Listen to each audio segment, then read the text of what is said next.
નમસ્કાર, એટીસન્સ ગુજરાતીમાં આપનું સ્વાગત છે. હું છું ફૂરમ આપની સાથે. ચોખ્ખાઈ તો રાખવી જ પડશે. માણસામાં ખાણીપીણી લારીઓ સામે ગાંધીનગર ફૂડ એન્ડ ડ્રગ્સ વિભાગ દ્વારા માણસા શહેરમાં ખાણીપીણીના વ્યવસાય કરતા દુકાનોમાં તપાસ કરવામાં આવી હતી, જેમાં ફૂડ ઓફિસર શ્વેતાબેન દ્વારા 4 પાણીપુરીના પાણીના સેમ્પલિંગ કરેલ, એક જગ્યાએથી પાવભાજીના પાવનું સેમ્પલિંગ કરેલ તેમજ એક નાસ્તાની દુકાનમાંથી ગાંઠિયા સેમ્પલ લેવામાં આવેલ હતું. માણસા નગરપાલિકાના સેનેટરી ઇન્સ્પેક્ટર અને આરોગ્ય કમિટીના ચેરમેન શ્રી ડૉક્ટર રાકેશભાઈ ગોસ્વામી પણ સાથે રહેલ. તેઓએ ગંદકી બાબતે તપાસ કરી સ્થળ પર 4 વેપારીઓને દંડ આપી કાર્યવાહી કરેલ. 850 રૂપિયા જેટલો પણ દંડ વસૂલ કરવામાં આવેલ હતો. ફૂડ એન્ડ ડ્રગ્સ વિભાગમાંથી આવેલ ઓફિસર દ્વારા દુકાનદારોને કેટલીક સૂચનાઓ પણ આપવામાં આવી હતી, જેમાં તેઓ દ્વારા ખાદ્ય પદાર્થો વેચવાના લાયસન્સ મેળવવા તથા કર્મચારીઓએ એપ્રોન લગાવવાનું, હાથમાં મોજા પહેરવા માટે માથામાં ટોપી, નખ, વાળ કાપેલા રહેવા સૂચના કરેલ હતી. ટૂંક સમયમાં ફરી વખત આ બાબતે તપાસ કરવામાં આવશે. કેટલાક સ્થળોએ તો પાવ ઉપર તારીખ ન હોય તે બાબતે પણ સૂચનાઓ કરવામાં આવેલા હતા. ખોરાકમાં રંગના ભેળવવા બાબતે પણ સૂચનાઓ આપવામાં આવી હતી. એટીસન્સ ગુજરાતી, માણસા.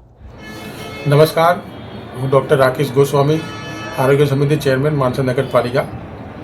મિત્રો, ગઈકાલે 22/1/2026ના રોજ બપોરે ગાંધીનગર ફૂડ એન્ડ ડ્રગ્સ વિભાગમાંથી બેન શ્રી શ્વેતાબેન અને એમની ટીમ દ્વારા માણસા શહેરમાં જે ખાણીપીણીની જે લારીઓ ધમધમી રહી છે ત્યાં સઘન તપાસ કરવામાં આવી હતી.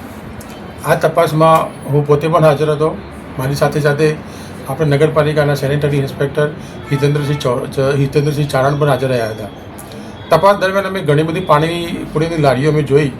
ત્યાંથી દરેક લારીમાંથી પાણીનું સેમ્પલિંગ લેવામાં આવ્યું હતું, એટલે કે નમૂના લેવામાં આવ્યા હતા.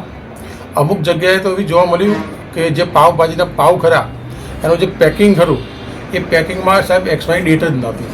એટલે એવા પાવના પણ અમે નમૂના એટલે કે સેમ્પલિંગ લીધું હતું. સાથે સાથે દરેક જે ખાણીપીણી જે લારીઓ ચલાવે છે એમને કડક શબ્દોમાં સૂચના આપવામાં આવી હતી કે પ્રોપર હાઇજેનિક મેન્ટેન કરો.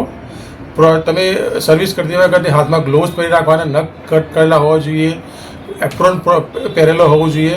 એટલે પ્રોપર હાઇજેનિક મેન્ટેન કરો, નહીતર ભવિષ્યમાં તમારી લારી પર કડકમાં કડક માણસા નગરપાલિકા દ્વારા અને ફૂડ એન્ડ ડ્રગ્સ વિભાગ દ્વારા કડક પગલાં લેવામાં આવશે અને ચેતવણી આપવામાં આવી હતી. સાથે સાથે હું માણસા શહેરની જનતાને પણ વિનંતી કરું છું કે આપ જ્યાં ત્યાં એવી લારીઓમાં ના ખાઓ કે જ્યાં હાઇજેનિક મેન્ટેન થતું નથી. પ્રોપર હાઇજેનિક હોય એવી જ લારી, એવી જ જગ્યાએ ખાવાનું નાખો. હાઇજેનિક ખાઓ અને નિરોગી રહો. જય હિન્દ, જય ભારત.